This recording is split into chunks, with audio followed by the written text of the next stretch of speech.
श्री मात्रे नमः। आज हम आपको दर्शन करा रहे हैं 16 मुखी रुद्राक्ष के। ये 16 मुखी रुद्राक्ष है जो कि बहुत रेयर रुद्राक्ष होता है और ये रुद्राक्ष पूरा IGL सर्टिफाइड है। IGL जो कि एक गवर्नमेंट ऑथराइज्ड लैब है। इस रुद्राक्ष सर्टिफिकेट को आप ऑनलाइन वेरीफाई कर सकते हैं इसके रेफरेंस नंबर से। साथ में इस रुद्राक्ष की एक्सरे रिपोर्ट भी इसमें अटैच्ड है।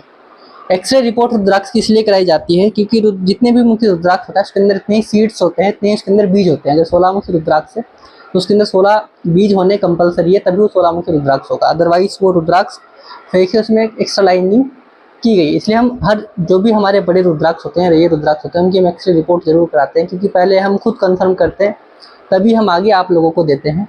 इस रुद्राक्ष के बेनिफिट्स की अगर मैं बात करूँ तो अगर कोई व्यक्ति बहुत लंबे समय से बीमार चल रहा है और ऐसी बीमारी है जो उसमें एक डॉक्टर ये भी बोल देते हैं कि व्यक्ति जो बीमारी है कभी ठीक नहीं हो सकती, लाइलाज बीमारी, जहाँ पर मेडिकल साइंस फेल हो जाता है, वो व्यक्ति अगर इस रुद्राक्ष को धारण कर ले, इस बात की सिर्फ मैं श्योरिटी नहीं 100% गारंटी लिख करके दे सकता हूँ कि उस व्यक्ति की बीमारी वो कैसे ठीक हो जाएगी उसको भी नहीं पता चलेगा।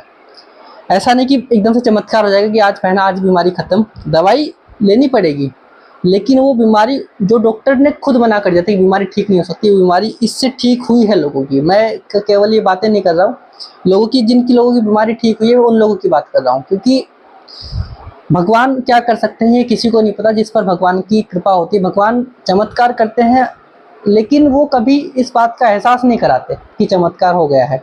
मतलब ये इस तरीके से समझ सकते हैं, कोई व्यक्ति बहुत परेशानी में है, मान लो किसी व्यक्ति को पैसे की जरूरत है बहुत ज़्यादा, अगर आप किसी इंसान से उधार लेंगे वो व्यक्ति अपना एहसान आपके ऊपर दिखाएगा कि मैंने उस व्यक्ति को पैसे दिए थे, 10 लोगों में जाकर के बताएगा, क्योंकि वो अहम आ जाता है उस व्यक्ति में। व्यक्ति इंसान में और भगवान में ये फर्क है कि हमें अहम आ जाता है कि मैंने उसकी मदद की, मैं आ जाता है। लेकिन भगवान जब किसी की मदद करते हैं वो कभी इस चीज़ का एहसास भी नहीं होने देती कि भगवान ने उसकी मदद की है। भगवान है ही ऐसे। तो इसी प्रकार से भगवान चमत्कार करते हैं बट कभी भी नॉर्मली रियलाइज़ नहीं होने देते हैं। तो ये 16 मुखी रुद्राक्ष के एक तो बेनिफिट ये है, प्लस कुछ व्यक्ति के साथ में धोखाधड़ी बहुत होती है। वो बिजनेस करते हैं तो उनके पार्टनर उनसे चीट कर लेते हैं, तो वो व्यक्ति भी 16 मुखी रुद्राक्ष धारण कर सकते हैं। ये धोखाधड़ी, चीट, इन सब चीज़ों से बचाता है। लेकिन बीमारी में ये बहुत कारागार सिद्ध होता है, ये 100% गारंटी है। और ऐसे बहुत लोग हैं जिनकी बीमारी हमने, जो कि लाइलाज बीमारी से पीड़ित थे, हमने उनकी बीमारी ठीक कराई है। लेकिन ये आज तक मैंने वीडियो में नहीं बताया, मैं आज बता रहा हूँ। और कुछ लोग ये भी बोलते हैं कि मैं खुद तो कोई रुद्राक्ष नहीं धारण करता हूँ, तो इसका सिंपल सा मैं आंसर ही देना चाहूँगा कि मैं एक आध्यात्मिक व्यक्ति हूँ, तो मेरे को रुद्राक्ष की ज़रूरत नहीं है। क्योंकि 2 प्रकार से व्यक्ति जीवन व्यतीत करता है, एक नैतिक जीवन होता है, एक आध्यात्मिक जीवन होता है। तीसरा तो एकदम लोग कैटेगरी का जीवन हो जाता है, जो लोग पाप ये सब होते हैं, चोरी चकारी करना, झूठ बोलना, अपने उन चीज़ों में वैसे ना, वो खैर अलग ही बात होगी, उनकी हम बात ही नहीं करेंगे। लेकिन अगर इंसान अच्छे से जीवन व्यतीत करता है तो 2 ही प्रकार से जीवन व्यतीत कर सकता है, एक आध्यात्मिक, एक जो है नैतिक जीवन। नैतिक जीवन में इंसान अपने कर्म करे जा रहा है, किसी को कोई बुरा नहीं करता, वो भी व्यक्ति, उसको बोलते हैं नैतिक जीवन जीना। लेकिन जब इंसान एक आध्यात्मिक पथ पर चलने लगता है, या तो वो संन्यास लेता है या फिर वो सांसारिक जीवन जी करके अध्यात्म में अपना जीवन व्यतीत करता है। तो जब व्यक्ति अध्यात्म में आ जाता है और भगवान को, अपने आप को भगवान पर पूरा समर्पित कर देता है, भक्ति में भगवान की खो जाता है, तो उस व्यक्ति को जीवन में वैसे भी किसी चीज़ की जरूरत नहीं होती है।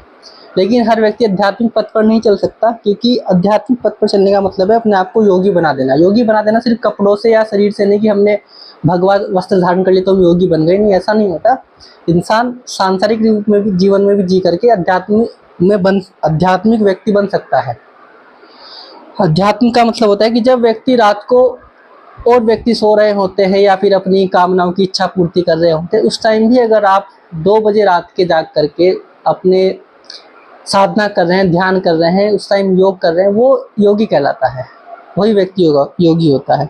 यानी कि अपनी इच्छाओं के ऊपर जाना, वो योगी होता है। खैर ये बहुत बड़ी बात है, मैं ज़्यादा डीप में नहीं जाना चाहूँगा। मैं इतना ही कहना चाहूँगा कि अगर आप भी प्रॉब्लम से जूझ रहे हो तो आप 16 मुखी रुद्राक्ष जो है ले सकते हैं और हमें कॉन्टैक्ट कर सकते हैं एक ऑथेंटिक रुद्राक्ष लेने के लिए। धन्यवाद।